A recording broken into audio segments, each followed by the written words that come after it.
श्री रमेश कुमार जी, सुरेंद्र के DIG Shri Shridhar Patil ji, administrator HRDS सरिता P Menon जी, यहाँ के डिप्टी कमिश्नर श्री इलियास खान साहब, यहाँ के SSP श्री अरुण गुप्ता जी, प्रशासन जिला प्रशासन के हमारे सभी अधिकारी, विभिन्न सामाजिक और राजनीतिक संगठनों के प्रतिनिधि, आपदा से प्रभावित परिवार, देवियों सज्जनों और मित्रों,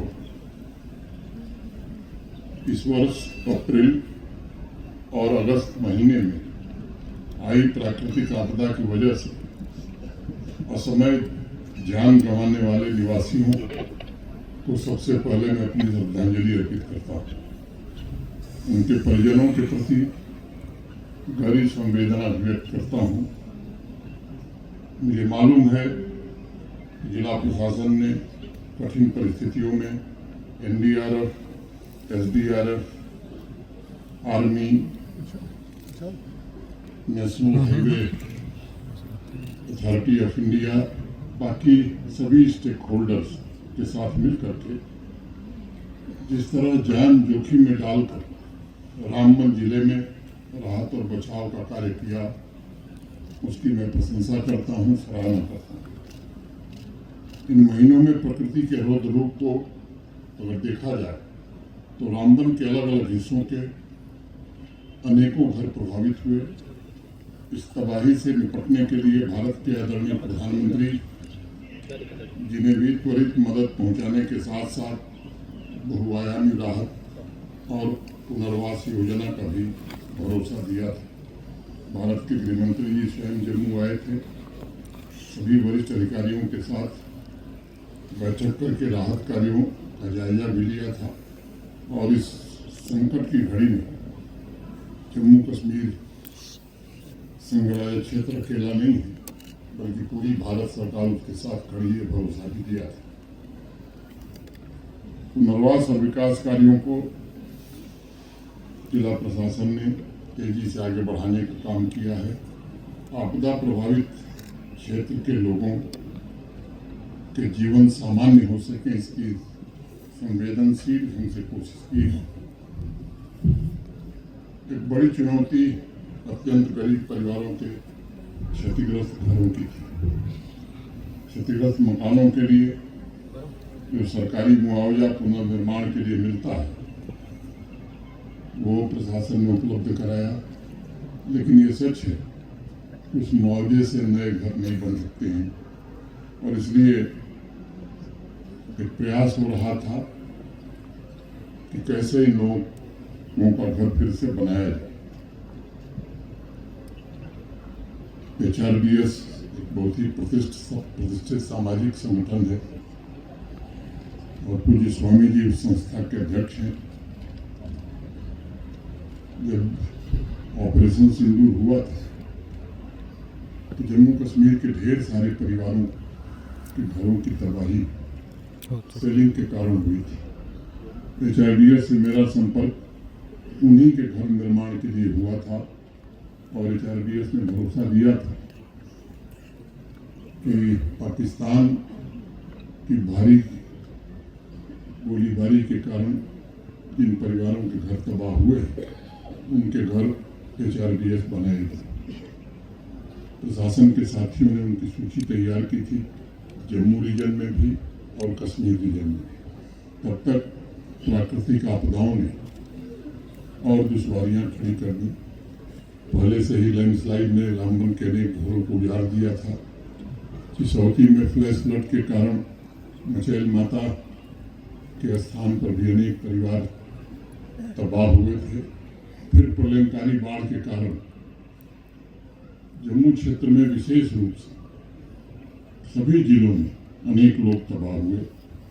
फिर मैंने अनुरोध किया था स्वामी जी से, संस्था के अध्यक्ष जी से, संस्था के पदाधिकारियों से, और मैं आभारी हूँ उनका कि उन्होंने सहर्ष सहमति दी कि बाढ़ से प्रभावित लोगों के घरों का निर्माण भी HRDS कराएगा। पहले चरण में 1500 घर जम्मू कश्मीर में बनेंगे। इसका एक MOU डिविजनल कमिश्नर जम्मू और डिविजनल कमिश्नर कश्मीर के साथ हुआ था। क्योंकि सबसे ज़्यादा तबाही जम्मू क्षेत्र में थी, इसलिए 1250 घर जम्मू क्षेत्र में ही बनने थे और 250 कश्मीर क्षेत्र में, क्योंकि वहाँ सेलिंग में ही तबाही हुई थी। अभी आपको बताया गया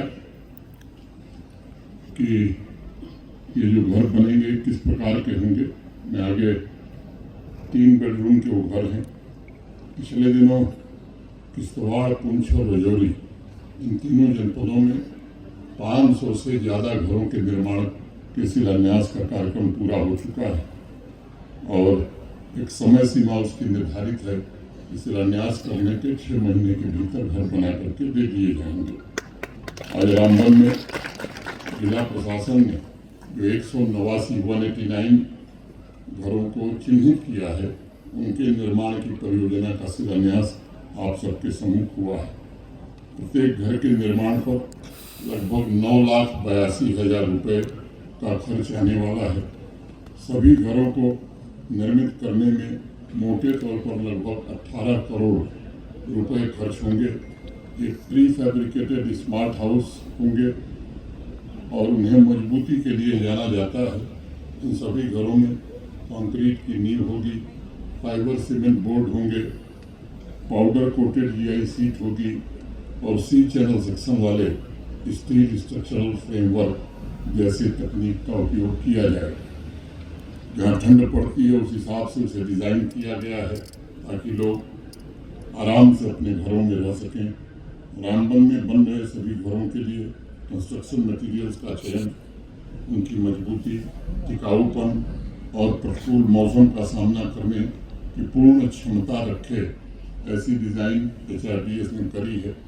प्रत्येक घर को मॉडर्न डिज़ाइन के द्वारा निर्मित किया जाएगा ताकि सभी परिवार आराम से, सुरक्षा पूर्वक और शांति से रह सके। हर 5वें वर्ष, जैसा अभी सरिता मैडम ने बताया, HRDS इंडिया स्वयं इन घरों का मेंटेनेंस और पेंट करने का काम करेगा। परिवारों को कोई खर्च उठाना नहीं पड़ेगा। जिस दिन ये घर निर्मित हो जाएंगे, परिवार को सौंपे जाएंगे, उस दिन से HRDS इंडिया अपने खर्चे से सभी परिवार के सदस्यों के लिए फ्री लाइफ इंश्योरेंस कवरेज, जैसा इन्होंने बताया, 50 साल का प्रदान करेगा। 15 साल 15 ईयर्स HRDS इंडिया की तरफ से सभी परिवार के सदस्यों का फ्री हेल्थ चेकअप का इंतजाम भी रहेगा। जिन इलाकों में कनेक्टिविटी मौजूद है, वहाँ बन रहे घरों में, सभी घरों में इंटरनेट की सुविधा भी प्रदान की जाएगी। और एक अनुरोध मैंने संस्था से किया था कि चूँकि घर गांव में बन रहे हैं, गरीब लोगों के बन रहे हैं, इसलिए वो पशु भी रख सकें, 1-2 माल मवेशी भी रख सकें, तो कैटल सेट और बाउंड्री का निर्माण HRDS कराएगी, जिससे वे परिवार अपना जीवन यापन सम्मानपूर्वक कर सकें। मुझे उम्मीद है कि नया घर आपकी उम्मीदों पर पूरी तरह खरा उतरेगा और जीवन में एक नई शुरुआत आपकी ताकत बनेगी। आज इस अवसर पर HRDS इंडिया के प्रेसिडेंट स्वामी आत्मानंदी जी तथा उनके सभी सहयोगियों के प्रति मैं हृदय से आभार व्यक्त करना चाहता हूँ। आप सब जानते हैं, 18 साल पहले रामबन एक अलग जिला बना था और नए जिले के निर्माण के साथ आशा, आकांक्षा और सपने जुड़े हो गए। वैसे ही रामबन वासियों की भी अपेक्षा थी कि उनका अपना जिला विकास के नए कीर्तिमान और प्रतिमान स्थापित करेगा। इसकी प्रगति में सभी बराबर के भागीदार बनेंगे। काफ़ी कुछ हुआ है। विकास एक सतत प्रक्रिया है जो निरंतर चलती रहती है। मुझे याद है पहली बार जब मैं आया था यहाँ रिव्यू मीटिंग में, तो उस समय मुझे जो जानकारी मिली, 2019 के वित्तीय वर्ष में डिस्ट्रिक्ट और यूटी कैपेक्स में मिलाकर रामबन में 257 प्रोजेक्ट पूरे हुए थे। 2020 की अगर मैं बात करूं तो 355 प्रोजेक्ट रामबन जिले में पूरे हुए थे। मैं कह सकता हूं कि 2021 में पूरी प्रथा को बदला गया। पंचायती राज व्यवस्था के कारण भी काम में तेजी आई और मुझे याद है 2021 में डिस्ट्रिक्ट कैपेक्स और यूटी कैपेक्स में अकेले रामबन जिले में 2423 प्रोजेक्ट पूरे हुए थे। यानी एक वर्ष के भीतर रामबन में प्रगति और विकास की रफ्तार 8 गुनी हो गई थी। 2022 की अगर मैं बात करूं तो विकास की रफ्तार और थोड़ा तेज हो गई और 2022 में 3200 प्रोजेक्ट रामबन जिले में पूरे हुए। जिस रामबन में 300 प्रोजेक्ट पूरे होते थे उसी रामबन में 3200 प्रोजेक्ट पूरे होने लगे। 2023 में 3334 प्रोजेक्ट इसी रामबन जिले में पूरे हुए। यानी 3 वर्षों के भीतर रामबन में विकास की और काम की रफ्तार 10 गुने से ज़्यादा बढ़ गई थी। मैं कह सकता हूँ कि अनेक ऐसी परियोजनाएं जो लंबे समय से अपेक्षित थी उन पर भी काम हुआ है। एक पारदर्शी शासन व्यवस्था ये सुनिश्चित करती है कि निवासियों का जीवन सुधरे, उनकी मुसीबतें दूर हों और समाज के आखिरी पंक्ति में खड़े व्यक्ति को जन सुविधाएं हुआ, उद्घाटन भी हुआ। ग्रामीण सड़क परियोजना हो, नेशनल हाईवे हो, रेलवे से जुड़ी परियोजनाएं हों या गरीब लोगों के आवास जो लक्ष्य तय किए गए थे उन्हें काफ़ी हद तक पूरा किया गया है। हर वर्ग को विकास की मुख्य धारा से जोड़ने के आदर्शों के साथ हर एक काम को अंजाम देने की कोशिश हुई। सामाजिक आर्थिक बदलाव के प्रभावी प्रयास भी किए गए। पिछले 5 वर्षों में प्रधानमंत्री आवास योजना ग्रामीण के तहत अकेले रामबन जिले में 33,000 से ज़्यादा गरीबों के घर बनाए गए। 33,000 घर बनाए गए। जो भाई बहन शहर में रहते हैं ऐसे 462 गरीब परिवारों को उनके अपने घर का सपना पूरा हो सका। 600 करोड़ रुपए की लागत से 80 ग्रामीण सड़कें और 12 पुलों का निर्माण पिछले 5 वर्षों में इसी रामबन जिले में हुआ। कुछ ऐसे भी गांव थे जो प्रधानमंत्री ग्राम सड़क योजना से छूट गए, क्योंकि हम सब जानते हैं कि जो मानक था, जो क्राइटेरिया थी, 2001 में जो गांव 250 आबादी के थे उन्हीं को प्रधानमंत्री ग्राम सड़क योजना से जोड़ा जाता था। माननीय गृह मंत्री जी के विशेष सहयोग के कारण उस क्राइटेरिया को भारत सरकार ने जम्मू कश्मीर के लिए बदला और 2011 के सेंसस के आधार पर जो गांव बच गए उन गांवों को भी प्रधानमंत्री ग्राम सड़क योजना से जोड़ने का फैसला किया। और मुझे बताते हुए प्रसन्नता है, प्रधानमंत्री ग्राम सड़क योजना 4 में रामबन को अकेले 355 करोड़ रुपए, जिससे 24 सड़क परियोजनाएं पूरी होंगी और 15,000 से ज़्यादा ग्रामीण भाई बहनों की प्रगति को मुख्य धारा से जोड़ने में सफलता मिलेगी। इसके अलावा आदरणीय प्रधानमंत्री जी के कारण नासरी से बनिहाल की 4 लेनिंग परियोजना को तीव्र गति से बढ़ाया गया। 66 किलोमीटर में से 48 किलोमीटर का काम पूरा हो गया है, शेष भी पूरा कर लिया जाएगा। पूरे जम्मू कश्मीर में मैं कह सकता हूँ कि अनेक लोगों का सपना पूरा हुआ है। केवल जम्मू कश्मीर नहीं बल्कि भारत के अनेक लोगों का रेल मार्ग से कश्मीर को शेष भारत से जोड़कर आदरणीय प्रधानमंत्री जी ने जम्मू कश्मीर को एक बहुत ही बेहतरीन तोहफा दिया है।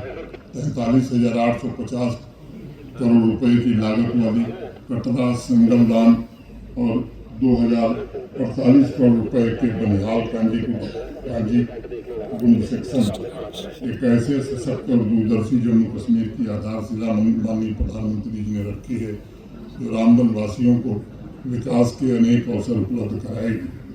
बनिहाल में आर्थिक गतिविधि बढ़े, इसके लिए 4 करोड़ रुपए की लागत से शॉपिंग कॉम्प्लेक्स कम कार पार्किंग भी बनाई गई।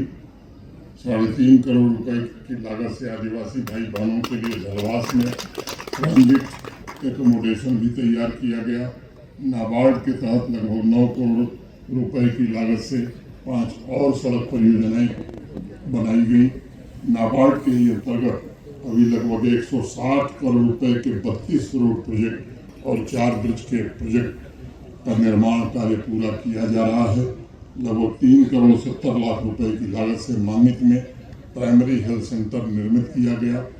वंचित वर्गों की नई पीढ़ी को एम्पावरमेंट को ध्यान में रखते हुए यहाँ रामबन जिले में 4 कस्तूरबा गांधी बालिका विद्यालय स्थापित किए जा चुके हैं। रामबन तथा गोल के लिए 2 केंद्रीय विद्यालयों के निर्माण की स्वीकृति भी भारत सरकार ने दी है। Special assistance to states for capital investment project के अंतर्गत 65 करोड़ 50 लाख रुपए के 9 डेवलपमेंट प्रोजेक्ट रामबन में शुरू हो चुके हैं। 23 करोड़ रुपए की लागत से multi storey bus stand building का निर्माण भी शुरू किया गया था और मुझे बताया गया है कि लगभग 80% काम पूरा कर दिया गया है और शीघ्र इसे पूरा कर लिया जाएगा। चिनाब नदी पर लगभग 40 करोड़ रुपए की लागत से 300 metre pre stress double lane motorable bridge का निर्माण शुरू किया गया था, जिसका 55% काम पूरा हो चुका है। वो भी जल्द से जल्द पूरा हो जाए ताकि रामबन वासियों को इसका पूरा लाभ मिल सके। ये सभी जो प्रोजेक्ट हैं इस बात के प्रमाण हैं कि इंफ्रास्ट्रक्चर, वित्तीय समावेशन और सामाजिक सुरक्षा के द्वारा रामबन वासियों को समर्थ बनाने का प्रयत्न किया गया है। मैं जानता हूँ और मैं चाहता हूँ कि रामबन में मॉडर्न इंफ्रास्ट्रक्चर गरीबों की उन्नति, किसानों की समृद्धि और युवाओं तथा महिलाओं को रोजगार दिलाने में सफल हो सके। मुझे विश्वास है कि आपदा से उबर कर 189 घर इस विकास यात्रा में जरूर भागीदार बनेंगे। अपनी बात समाप्त करने से पहले मैं कहना चाहूँगा कि 189 परिवार चिन्हित किए गए हैं। अगर कोई गरीब परिवार छूट गया है तो मैं जिला प्रशासन से अनुरोध करूँगा कि उसे भी शामिल कर लिया जाए। और ये किसकी क्या जाति है, किसका क्या मजहब है, मैं समझता हूँ किसी मंदिर या मस्जिद में जाने से बेहतर काम है कि गरीब आदमी का घर बनाइए। और हर परिस्थिति में व्यक्तिगत रूप से मैं रुचि लूँगा कि कोई भी गरीब परिवार ऐसा न रहे जिसका आपदा से प्रभावित था और उसका घर न बन सके। अनेक देशभक्तों को आप जानते हैं कि बेरहमी से पाकिस्तान समर्थित आतंकवादियों ने उनकी जान ली थी। वर्षों से ये परिवार न्याय का इंतजार कर रहे थे, उनकी आंखें पथरा गई थी। अभी डीसी साहब ने बताया ऐसे 13 टेरर विक्टिम्स के परिजनों को हाल ही में सरकारी नौकरी दी गई है। जो शेष रह गए उन्हें भी जिला प्रशासन ने सूची भेज दी है। उन्हें भी शीघ्र नियुक्ति पत्र दे दिया जाएगा ताकि वो भी सम्मानपूर्वक जी सके, गर्व के साथ कह सकें कि हम भारत राष्ट्र के नागरिक हैं।